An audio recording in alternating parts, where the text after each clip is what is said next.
Assalamualaikum warahmatullahi wabarakatuh. Perkenalkan nama saya Dika Stolida dari Teknik Industri. Di sini saya mereview jurnal penerapan teori antrian pada stasiun timbangan tebu di pabrik gula Paji Situbondo. Baik, ini adalah alur proses distribusi suplai dari ladang warga menuju ke pabrik gula Paji Situbondo untuk melakukan proses penggilingan. Di sini terdapat permasalahan yang terjadi di pabrik gula Panji Situbondo, yaitu pada proses masuknya truk ke stasiun timbangan. Kenapa hal ini bisa terjadi? Karena pada pabrik gula Panji Situbondo, server dari masuknya truk untuk melalui stasiun timbangan hanya terdiri dari satu unit saja. Oleh karena itu, proses pelayanan truk untuk penurunan suplai tebu ini akan sedikit terhambat karena proses yang digunakan yaitu menggunakan metode MM1, yaitu first in first out. Oleh karena itu, terjadi penumpukan truk sebelum memasuki area pabrik gula Paji Situbondo. Hal ini menyebabkan penurunan kualitas dari nira air tebu itu sendiri dikarenakan saat proses panen itu sudah memakan waktu yang cukup lama, ditambah proses pengiriman dari ladang ke pabrik gula Paji Situbondo, ditambah antrian yang cukup panjang melalui stasiun timbangan. Hal ini menyebabkan penurunan kualitas sehingga akan menurunkan daya jual atau kualitas dari gula yang akan dihasilkan.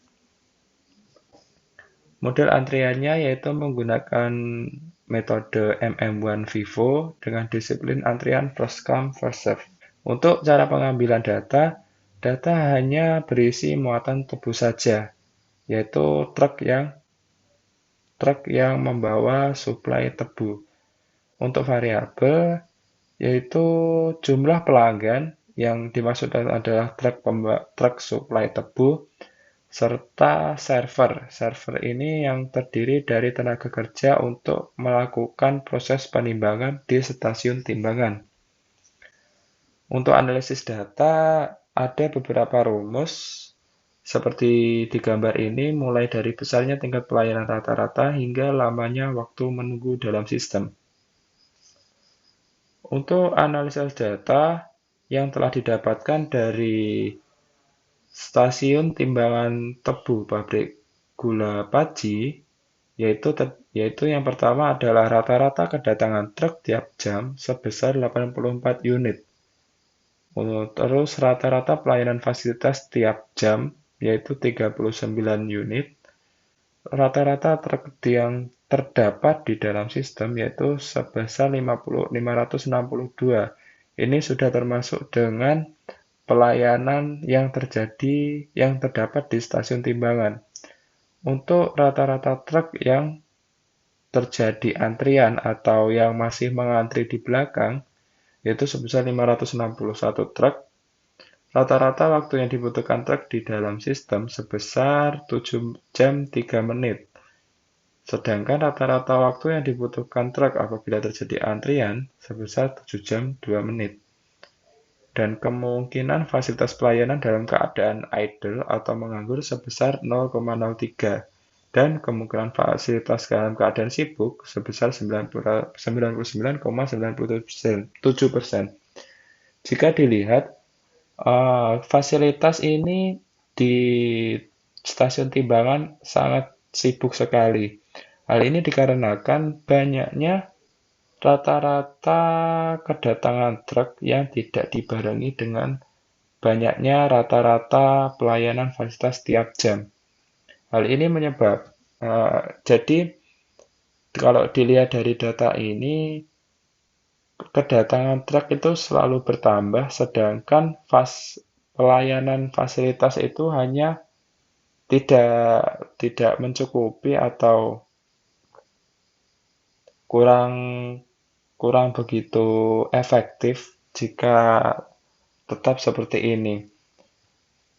Karena pelayanan fasilitas itu tersebut masih kurang kurang besar dari kedatangan truk tiap jam. Jadi dari hasil data tersebut ada tiga kemungkinan alternatif pemecahan masalah. Yang pertama adalah mempercepat waktu pelayanan truk. Yang kedua adalah menambah fasilitas pelayanan. Yang ketiga adalah menggabungkan antara alternatif keduanya, yaitu mempercepat waktu pelayanan serta menambah fasilitas pelayanan.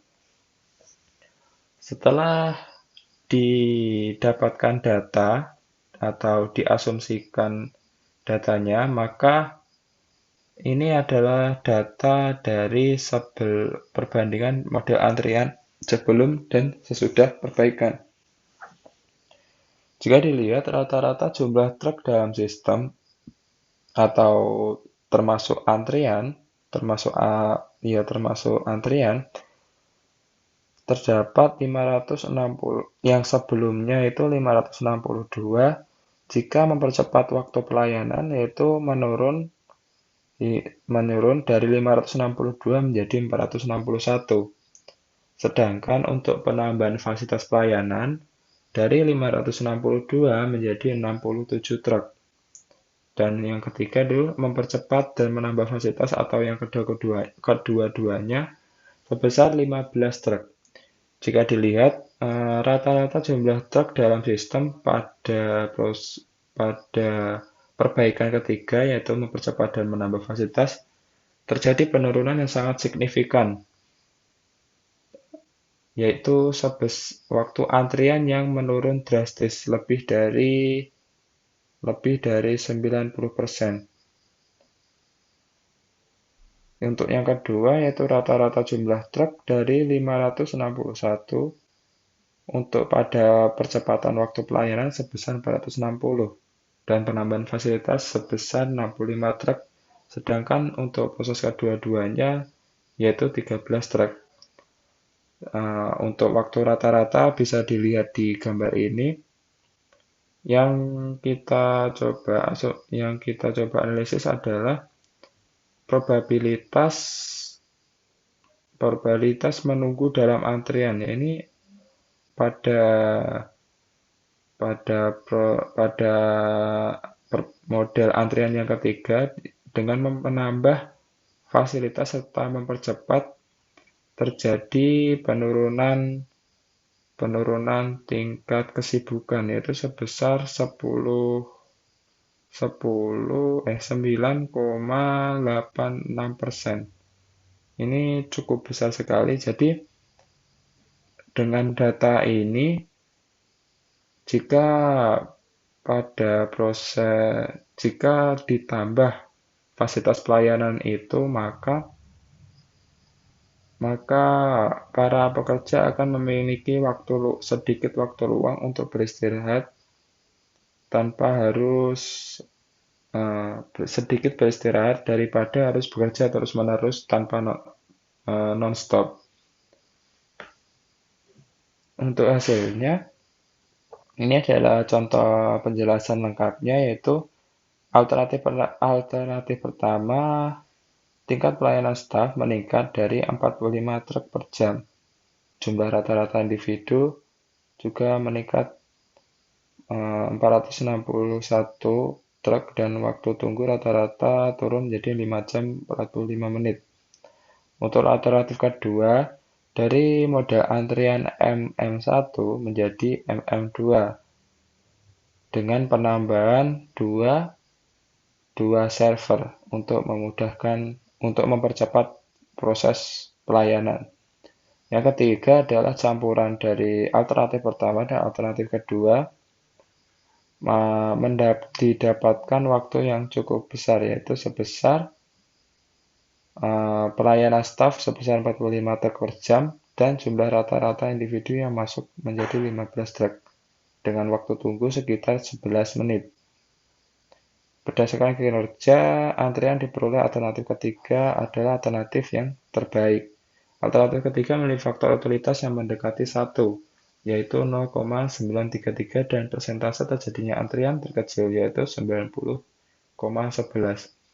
Hal ini dapat disimpulkan untuk persentase terjadinya antrean sangat sedikit sekali, karena dengan penambahan server pada stasiun timbangan, ini akan membantu pada proses pelayanan. Baik, terima kasih. Bila ada salah katanya, mohon maaf. Assalamualaikum warahmatullahi wabarakatuh.